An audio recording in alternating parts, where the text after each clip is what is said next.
ज्ञान the treasure में आपका स्वागत है। और हम आपको बताएंगे रानी पद्मावती और अलाउद्दीन खिलजी के रिश्ते के बारे में। हालांकि संजय लीला बंसाली जी इसके ऊपर फिल्म भी बनाने जा रहे हैं। तो रानी पद्मावती या रानी पद्मिनी, तो पहले तो हम रानी पद्मिनी के बारे में आपको बता देते हैं। रानी पद्मिनी चित्तौड़ की रानी थी। रानी पद्मिनी के साहस और बलिदान की गौरवगाथा इतिहास में अमर है।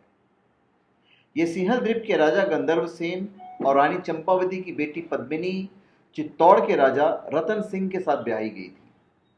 रानी पद्मिनी बहुत खूबसूरत थी और उनकी खूबसूरती पर एक दिन दिल्ली के सुल्तान अलाउद्दीन खिलजी की बुरी नजर पड़ गई। अलाउद्दीन किसी भी कीमत पर रानी पद्मिनी को हासिल करना चाहता था, इसलिए उसे चित्तौड़ पर हमला कर दिया।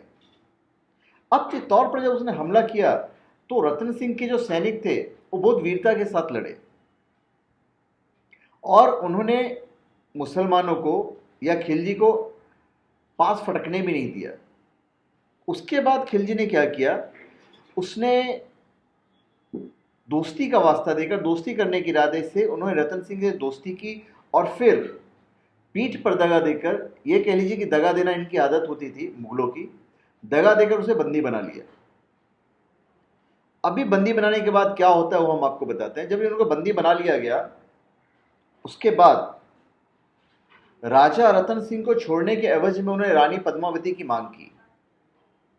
रानी पद्मावती एक आदर्श भारतीय नारी थी और उनको मालूम था कि उनको क्या करना है। उन्होंने खिलजी की मांग को मांग लिया, पर साथ में शर्त रखा कि हमारे साथ 150 दासियां भी वहां पे जाएगी।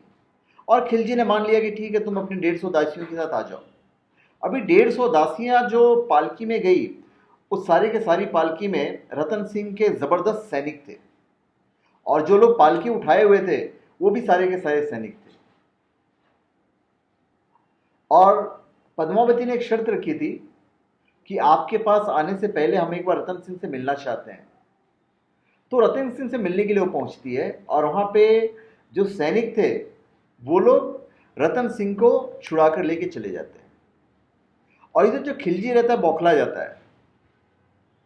और रानी पद्मावती की खूबसूरती तो थी भी ऐसी कि मतलब कमाल की खूबसूरत थी वो।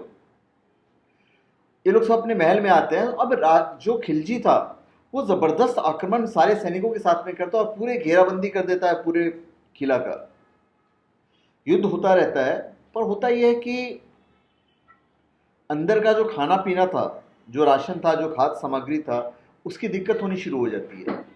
और अंत में रतन सिंह अपने पूरे सैनिकों के साथ किले से बाहर आता है और फिर युद्ध करता है और युद्ध करते करते मर जाता है। अब रानी पद्मावती एक आदर्श महिला के तहत जौहर करती है। हम आपको बता दें जौहर क्या होता है। जौहर में यह होता है कि आग जलाई जाती है और उसमें सारी की सारी औरतें अपनी जान दे देती है कूदकर।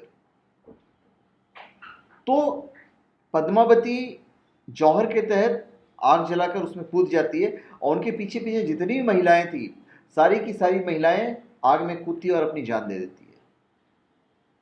रानी बताते हैं कि रानी पद्मावती के बाद चित्तौड़ की औरतें इसी आग में कूद गई।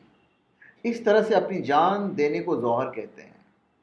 बता दें कि खिलजी का साम्राज्य दक्षिण में मदुरई तक फैला हुआ था और इसके बाद इतना बड़ा भारतीय साम्राज्य अगले 300 साल तक कोई भी शासक स्थापित नहीं कर पाया।